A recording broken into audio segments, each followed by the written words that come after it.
Hi guys, Seb here from Carlist, and it's the second half of 2022 and there are a lot more EVs that you can buy here in Malaysia. So it can be a pain in the ass to choose the one that suits you best because of all the brands, models, mix and specs. But today we're not going to look into that. We are going to talk more about the pros and cons, or the ease and the struggles, if you will, of living day to day with an EV. So to do that, we have this beauty as our pilot study. This is the all-new 2022 Mercedes-Benz EQA 250.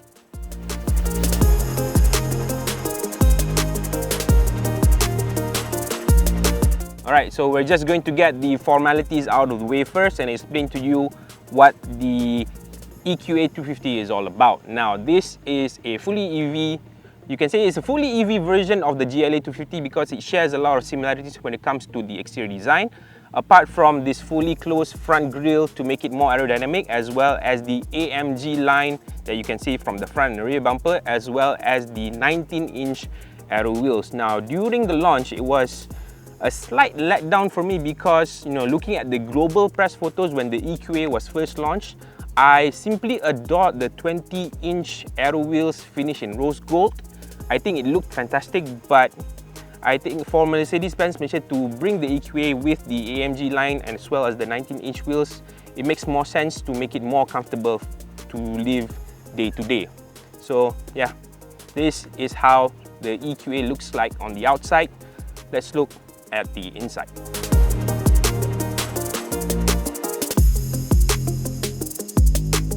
Now, the inside of the EQA 250 is pretty similar to what you will find in the GLA 250. So the twin 10.25 inches screen on the front for the center display as well as the touchscreen is the same, except that it has this EQ function where you can check all the charging options, consumption, energy flow and all that jazz when it comes to owning an EV. But everything else is pretty much the same when it comes to looks. It also comes with this paddle shifters, but they're not really paddle shifters. No, when it comes to EVs, this is to control the regen braking. So you can control how aggressive the regen braking functions are, and you can also decide whether to make it not functional at all. So there are 4 driving modes available here, and most of the time you will be driving it in comfort. That is the preferred choice for me when it comes to driving in the city areas. But when it comes to the highway and I want to hypermile it, I want to get as much kilometers as I can from the EQA 250, I will put it in Eco. So there's that. And then you also have Sport and Individual. Those two, it's not something that I'm not gonna touch because Sport mode is just crazy. You will get all the torque delivered instantly when you put your feet on the pedal.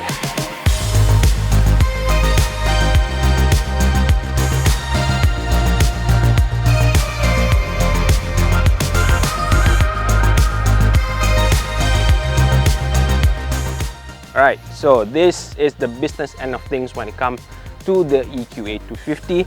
It's single electric motor up front. Now this produces 190 PS with 375 Newton meters of torque. Now, it's not the prettiest thing to look at in the EQA 250, but then again, it functions really well. So 0 to 100 kilometers an hour is achieved in just 8.7 seconds, and it can go up to a top speed of 160 kilometers an hour. Now that is limited, and from my experience, I think this with the front wheel drive setup is more than enough for you to live day to day with an EV.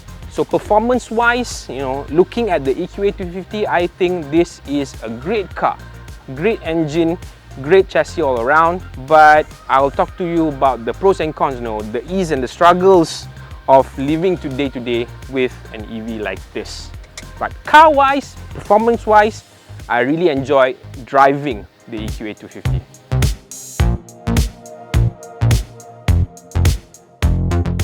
Okay, so we are going straight into one of the most popular questions when it comes to owning an EV, charging. So since this is a test car, it's not my own personal car, I don't have the luxury of a wall box charger at home. So that is problem number one. I can't really charge it at home. Problem number two, now this car, it only comes with the Type 2 charging cable. It supposedly has a 3-pin thing lah. If you don't have a wall box charger, you can get that 3-pin charger at home, but that one is like super slow. But for the test car, they've only given me the Type 2 charging cable, which you can use at some places like, you know, Charge EV, but that requires a membership registration. You must get the card in order for you to use those services. So that's problem number two. I can't use that charging cable as well. And then there's problem number three, me trying to figure out where to charge this thing as efficiently as possible.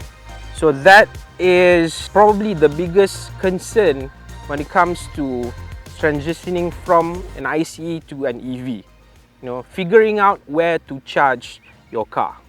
Okay, so on the first day, I've used about a quarter of the battery capacity, which was about 50 kilometers of range. Now, I know that seems a bit small, but you know, when I first got the car, I was really trying out what the car is capable of. I was playing around with all the driving modes, testing out its torque. You know, 190 PS with 375 Newton meters of torque is a lot. And yeah, I really want to get a feel of driving an EV. So I think my only point of reference was with the Volvo XC40 Recharge and the Nissan Leaf. That's about it. So I want to know what it feels like to drive a Mercedes EV in 2022. So later that night we had a futsal session, which was a weird thing to me because I don't play football. But then again, I went to the sports arena in Sentosa, somewhere in Old Klang Road, and luckily for me, they had a charger readily available for me to charge the car, and the parking lot was available. No was there, no Myvi was parked there or anything, so it was great. I parked, so I charged it up, and yeah, it was only a small AC charger, I think about 3.7 kilowatts, but it's better than nothing, right? But yeah, so I went away and played futsal for about 2 hours. Was supposed to be 3, but we were old, so 2 hours was more than enough for us. We came back, and yeah, the range was at the time was about 240 kilometers if I'm not mistaken, and in that 2 hours it got back up to 270, which was okay. So I went back home in Bangi, and I still end up using only a quarter of the battery capacity on my first day. Yeah, so thinking about where to charge this bloody thing is a bit of a hassle for me because, like I said, I'm a pretty random guy. I like to go on random trips out of the blue, and yeah, trying to figure out where to charge, you know, as the journey continues, it's too much for us. So we decided to not worry about charging, and we went to PD instead.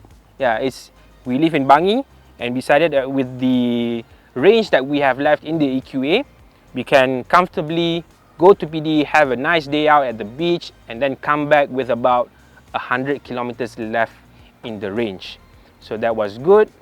And yeah, talking about infrastructure, I think on the way back I decided to treat my kids to a movie. So we bought tickets at the IOI City Mall, and I know for a fact that they have Park Easy at IOI City Mall, and they also have charging stations at some of the parking bays. So I booked a slot, and I managed to get one with a working AC charger, but I think that was also 3.7 kilowatts, so it wasn't really that great. So when I was there, I had about 100 kilometers left in the range, charged it up, but after 2 hours, you know, once we're done with the movie, we came back, we only managed to get it charged by only 8%. So 2 hours, 8%, and I had to pay 19 ringgit just for the parking. You know, I think 19 ringgit for 8% memang very not berbaloi for me lah. So I went back home, felt a bit frustrated trying to figure out where to charge this thing because I don't have a wall box charger at home, and then trying to find a suitable AC charger in Bangi is a nightmare because of this and I don't have a Charge EV membership. The only DC charger in Bangi is for the CHAdeMO punya plug. So this is using Type 2 CCS. So what I did was the next morning, yesterday morning on Sunday, I went to ABB Malaysia in Subang in the hopes that I can get its 50 kilowatt DC charger running. And when I was there, luckily for me, no one was using it, and I just plugged it in. So 50 kilowatts, Mercedes-Benz stated that from 20% to 80% you can get it up in just 50 minutes. And I timed it exactly 50 minutes. From 20% to 80%, I got it charged in just 50 minutes, and I went to all the way to 100%. So from 80% to 100%, that 20% charge took me an extra 20 minutes. So in total, 1 hour and 10 minutes to get it charged from 20% to 100% with a 50 kilowatt DC charger. Now this thing actually supports up to 100 kilowatt DC charging, if I'm not mistaken. So with that, you will probably get a lesser time, but you know, I don't have 100 kilowatts, I only had 50 kilowatts. If you have 100 kilowatts, you can get it from 20 to 80 in just 30 minutes. Yeah. So once we're done with ABB Malaysia, yeah, thank you for that. Thank you for the public service, for the free DC charging. They're not a sponsor, but you know, we're just a phone call away lah, ABB. Kan? So thank you for that, and yeah, went back home, and yeah, I decided to, okay, let's look closer at what we've experienced in the past 2 or 3 days. Okay, so while I was charging at ABB, you know, with the DC charging for an hour, I thought to myself about the potentials of owning an EV and then driving it long distance. So for example, if you want to go to Penang or Johor, you not only will you have to figure out where to charge it and which charger you're going to use, AC or DC, you also have to allocate some downtime while you're waiting for your car to be charged. You know, if let's say you get a DC charger of 50 kilowatts, from 20 to 80%, yeah, you will need about 50 minutes. If you're lucky, you get 100 kilowatts, then that's only 30 minutes. But still, you need that downtime just to wait for the car to get charged up. This is something that you won't have to do when it comes to ICE cars. Yeah, and this is something that you really have to consider, especially, you know, in our country, we like to balik kampung all the time. You know, like my kampung is in Penang. So in order for me to complete that journey without any issues or whatsoever, planning is key. And planning is not something that I'm willing to do right now in 2022, because as Adam stated before in his Volvo XC40 review, the infrastructure, the charging infrastructure in Malaysia is actually it's still at a very early stage, and sometimes it's not always functioning. You know, there are some parts, okay, you find a charger and then you see that it's not working. So that is one of the things that scares me when it comes to driving long distance. Don't get me wrong, it's doable, but you have to do so much more planning step by step in order for that to be achievable. You know, but if you talk about the car itself, right, the EQA250, driving it was a bliss. I like how it handled, the brakes feel great, you know, you can control the regen braking, acceleration is nice, top speed is just nice when it comes to, you know, like limited to 160. But you know, driving it long distance, it was very comfortable. You know, car wise, performance wise, I have to give 2 thumbs up for the EQA250. But when it comes to the other aspects, you know, charging it, traveling long distance, the extra planning, is just not for me right now, you know, in 2022. All right, now I can honestly say that with an EV like the Mercedes-Benz EQA250, if you're worried about jumping onto an EV and missing out on all the pops and bangs and performance of an ICE, trust me, you won't do that, or you won't even have the time to do that, because of what's under the front hood. That is a single electric motor with 190 PS with 375 Nm of torque.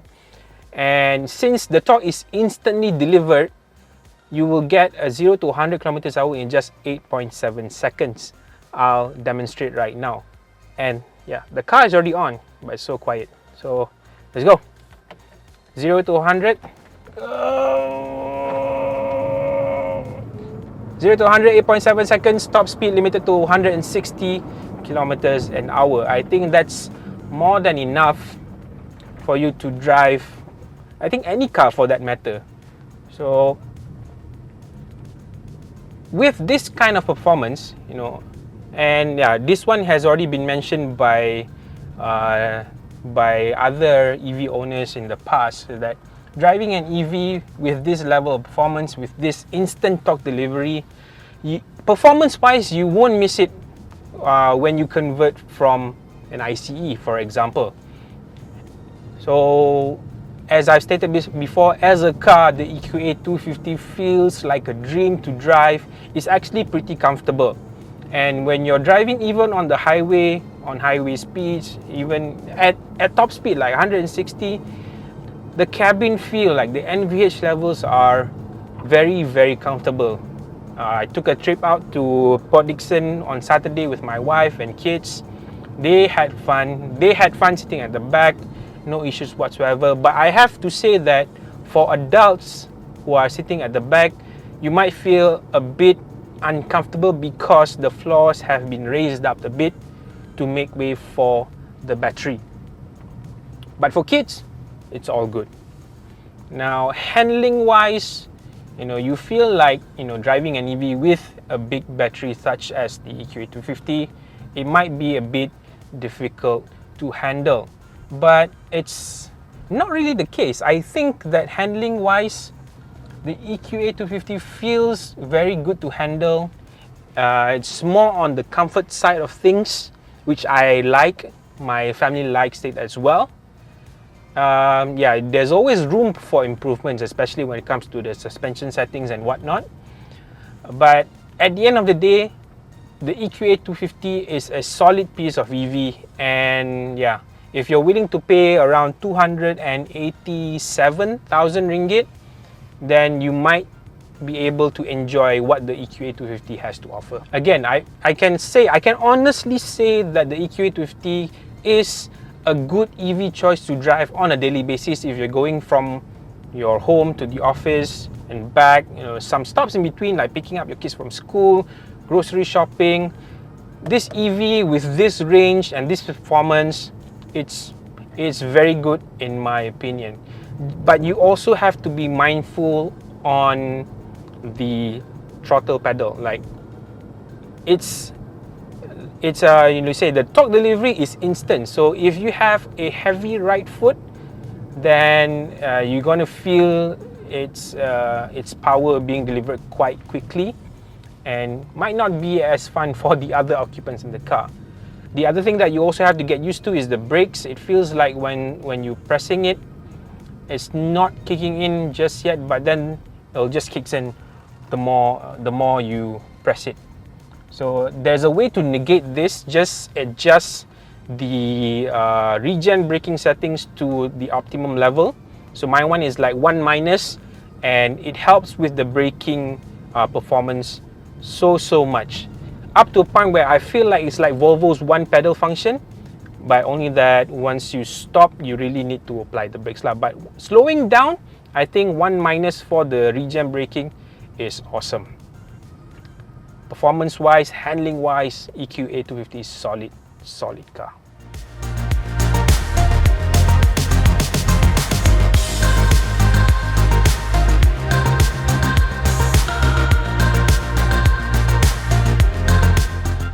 So at the end of the day, if you have the money to buy an EV and your travel consists of just traveling from work to home to work, and a few stops in between, like picking up your kids from school or going grocery shopping, you will find that owning an EV like this EQA 250 is a bliss to have, and you will find a lot more advantages when it comes to, you know, driving an ICE, for example.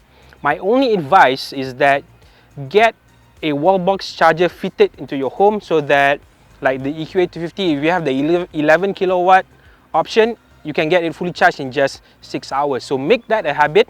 if you own an EV. You know, before you go to sleep, you charge your phone, you charge your gadgets and whatnot, charge your car as well.